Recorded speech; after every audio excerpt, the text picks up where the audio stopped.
Que Dieu vous bénisse tous, que la paix de notre Seigneur et Sauveur Jésus-Christ soit dans votre vie, dans votre maison, votre famille, dans la vie de tous ceux qui font partie de votre cercle d'amitié ou familial, où que vous alliez, que la paix arrive également.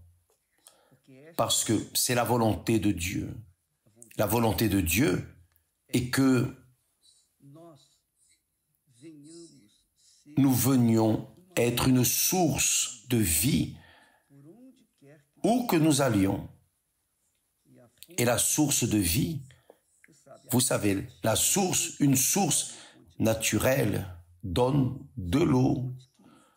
C'est une source, qu'il pleuve, qu'il fasse beau, cette source jaillit toujours de l'eau, peu importe les tribulations, les difficultés.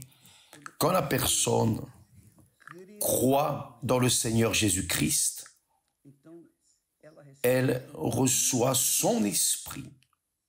Et alors, elle devient une source. Et je vais vous dire pourquoi elle reçoit son esprit quand elle croit, pas quand elle a une croyance. Quand elle a une croyance, elle ne reçoit pas. Tant qu'elle n'aura qu'une croyance, les choses n'arriveront pas. Mais lorsqu'elle croit, et croire veut dire livrer toute sa vie, ses passions, ses rêves, son futur, ses désirs, tout, 100%. Quand la personne croit en vérité, elle meurt. Elle meurt pour les personnes qui sont avec elle. Elle meurt pour le monde. Elle meurt pour elle-même. Elle fait violence à elle-même à cause de ce en quoi elle croit, qui est Jésus. Si elle meurt, c'est très fort. Faites attention. Si elle meurt pour le monde, si elle meurt pour tout, alors, comment va-t-elle croire dans le Seigneur Jésus? Bon, quand elle croit, ou plutôt, comment va-t-elle suivre Jésus si elle croit en lui? Comment va-t-elle le suivre? Bien, quand la personne meurt pour elle-même, meurt pour le monde, meurt pour tous, y compris ses êtres les plus chers, alors, que se passe-t-il? Le Saint-Esprit vient sur elle, Jésus lui donne son esprit pour qu'elle puisse ressusciter et puisse le suivre, le servir et faire sa volonté. Avez-vous compris? Lorsque nous croyons dans le Seigneur Jésus, nous mourrons pour nous-mêmes, pour le monde, et alors le Seigneur Jésus nous donne son esprit pour qu'alors nous puissions vivre, commencer à vivre. Avez-vous compris l'esprit de la chose? C'est précisément cela que l'apôtre Paul voulait dire, où il enseignait. Non, c'est ce qu'il veut dire. Ce n'est pas lui, c'est le Saint-Esprit qu'il a utilisé. Évidemment, ce n'est pas lui. Ce n'est pas son message, ce n'est pas son idée. Ce n'était pas une idée à lui, c'est le Saint-Esprit qu'il a utilisé, comme il a utilisé Jean, Matthieu, Luc, Marc, pour écrire les évangiles. Le Saint-Esprit a utilisé l'apôtre Paul et d'autres apôtres, y compris Jacques, le demi-frère de Jésus. Donc, tous ceux qui meurent pour eux-mêmes, évidemment, sont ressuscités par l'Esprit du Seigneur Jésus-Christ. C'est pour cela que beaucoup de personnes disent ainsi: évêque, j'ai déjà fait de tout pour recevoir le Saint-Esprit. Sincèrement, j'ai déjà fait des propos, des chaînes, des jeûnes de Daniel. j'ai déjà fait de tout et je n'ai pas réussi à le recevoir. Pourquoi? La réponse est la même. La réponse est la suivante. Parce que tant que vous ne mourrez pas pour ce monde, comment pourrez-vous recevoir l'Esprit de Dieu? L'Esprit de Dieu est pour ressusciter ceux qui sont de Dieu, qui croient en lui. Non pour ceux qui continuent à vivre dans ce monde. Vous pensez que Dieu va nous donner le Saint-Esprit pour que nous réalisions notre rêve, réaliser nos désirs, satisfaire les convoitises de notre cœur? Non. Tant que la personne sera vivante, elle ne pourra pas recevoir le Saint-Esprit. Mais lorsqu'elle mourra pour le monde, ce n'est pas mourir physiquement, mais mourir corps, âme, esprit pour le monde. Se soumettre à 100% au Seigneur Jésus. Mais vous ne voyez pas, je ne vois pas Jésus. Mais oui, c'est là où entre la foi. C'est pour cela que vous devez croire dans ce qui est écrit. Celui qui croit dans la parole de Dieu, croit en Dieu. Qui meurt pour le suivre, reçoit son esprit afin de pouvoir, en accord avec le Saint-Esprit, être orienté et le suivre. Donc c'est ainsi, c'est la loi. On ne peut pas changer cela. Donc les personnes font le plus grand effort pour recevoir le Saint-Esprit, mais tant qu'elles ne renoncent pas à leur créature terrestre, comme nous sommes en train de parler, n'est-ce pas? Tel est le terrestre, de cette créature terrestre, naîtront les terrestres également. Telle est la personne spirituelle, c'est-à-dire née de Dieu, Dieu est esprit, alors d'elle naîtront des personnes spirituelles. Donc Jésus a été le dernier Adam. Il est le dernier Adam. De lui sont nés, sont en train de naître et vont continuer de naître des personnes célestes, des personnes spirituelles, des personnes qui vont porter son image dans ce monde. C'est cela même. Des personnes qui vont parler en accord avec ce qu'il enseigne. Des personnes qui auront un langage divin, céleste, sans gros mots, sans outrage, des personnes qui auront une éducation céleste. C'est la réalité. Parce que ces personnes sont nées du dernier Adam, qui est Jésus. Donc Jésus engendre des enfants spirituels. Mais pour qu'il puisse vous engendrer une nouvelle créature, vous devez renoncer à votre vieille nature, la vieille créature. Vous devez renoncer à la nature adamique, le premier Adam. Dans le cas contraire, il n'y a pas de solution. Vous allez chercher, sans recevoir. Comment le Saint-Esprit donnera-t-il la vie à quelqu'un qui a déjà la vie? Ça a du sens. Comment le Saint-Esprit va-t-il ressusciter une personne qui reste vivante? Il n'y a pas de condition. Comprenez-vous là où je veux en arriver? Moi, non, mais ce qui est écrit. C'est pour cela que Jésus a dit à Nicodème. Nicodème était l'un des chefs des Juifs, un homme extrêmement instruit, éduqué pour être un sacrificateur. Mais lui, le pauvre, même en pratiquant la religion juive avec sincérité, il était encore mort dans ses délits et ses péchés, car quand la personne Quand la personne vit dans le péché, elle est morte pour Dieu.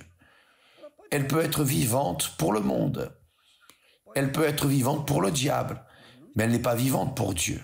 Donc, quand la personne, et là vous allez dire, ah mais évêque, si je suis déjà mort dans mes délits et péchés, alors je suis déjà prêt à recevoir le Saint-Esprit. Non, sans d'abord vous repentir, laisser ces péchés. Tant que vous serez en train de vivre dans la corruption, comment allez-vous recevoir l'esprit de la pureté, de la sainteté, l'esprit de Dieu qui est Dieu lui-même en vous? Avez-vous déjà imaginé ici, entre nous, nous allons penser en cet instant avoir Dieu en vous. Il y a des personnes qui ont donné leur vie à l'esprit d'Allan Kardec, ce n'est pas cela. Il y a des personnes qui ont livré leur vie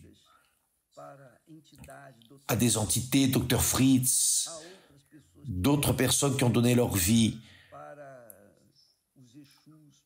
aux esprits malins. Elles ont livré leur vie à ces entités parce qu'elles ont cru en elles. Elles font, obéissent tout ce qu'ils disent de faire. Ce n'est pas vrai. Bien. Maintenant, avez-vous imaginé livrer et la personne ne voit pas l'esprit. Elle ne voit pas l'esprit du docteur Fritz. Elle ne voit pas, elle ne voit rien, mais elle croit.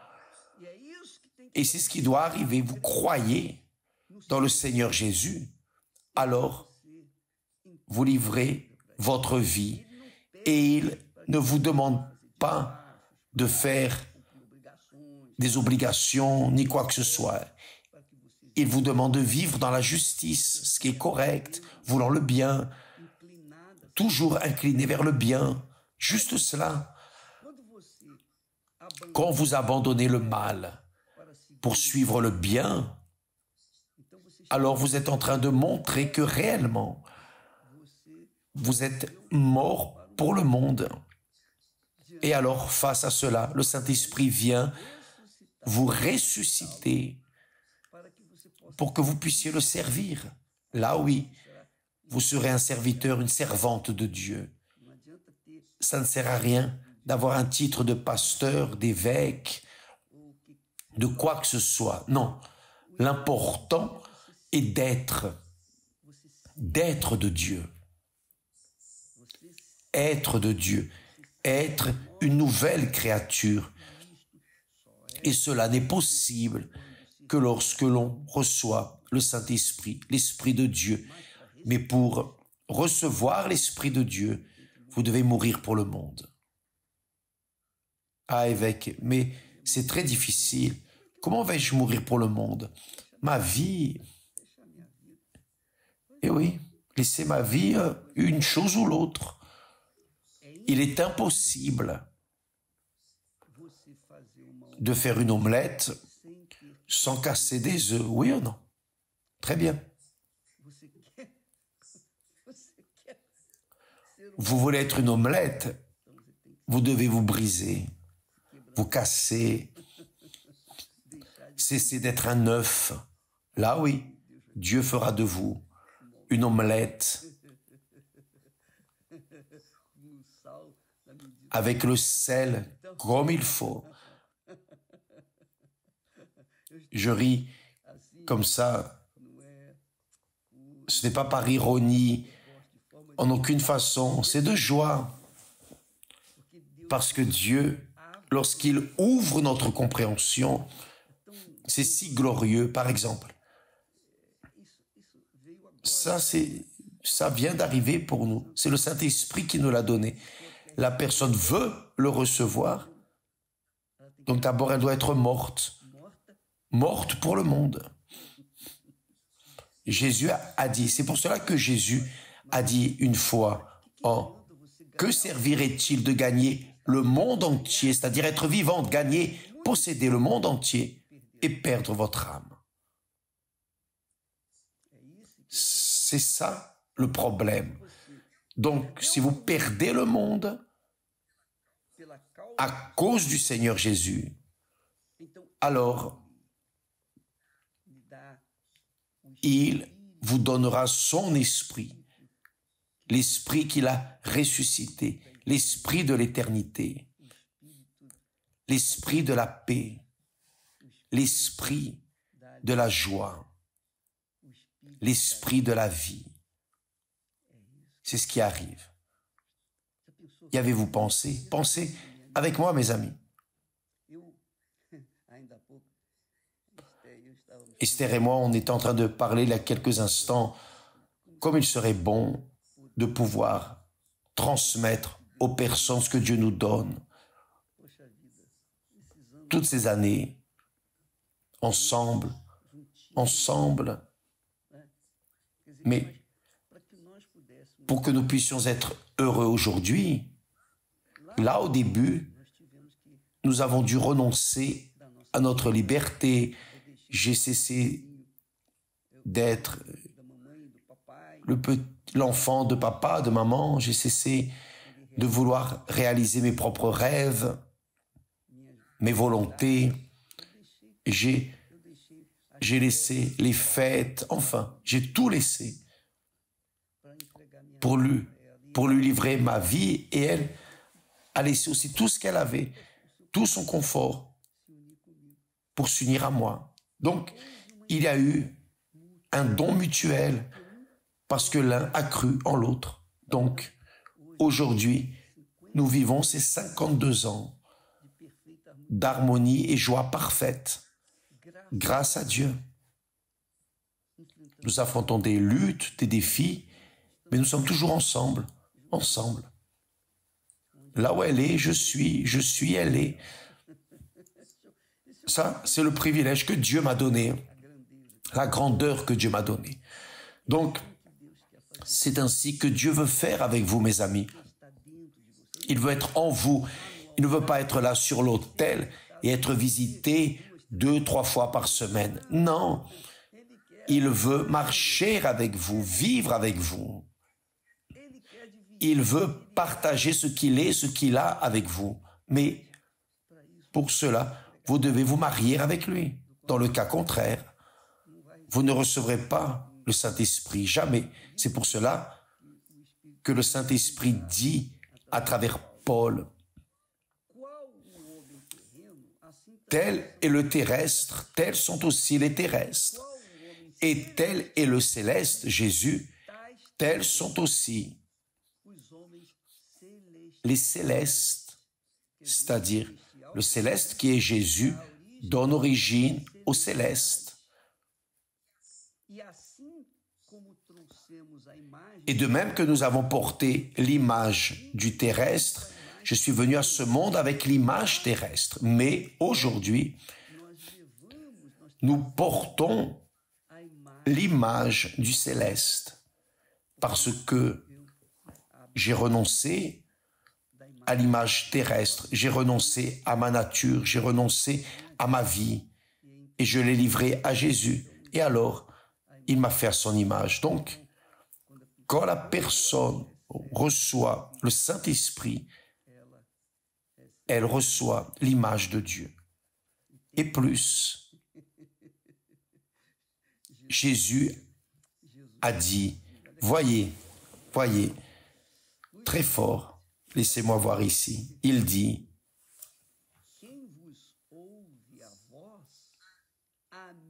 celui qui vous écoute, m'écoute, qui est de Dieu, et quiconque vous rejettera, me rejette.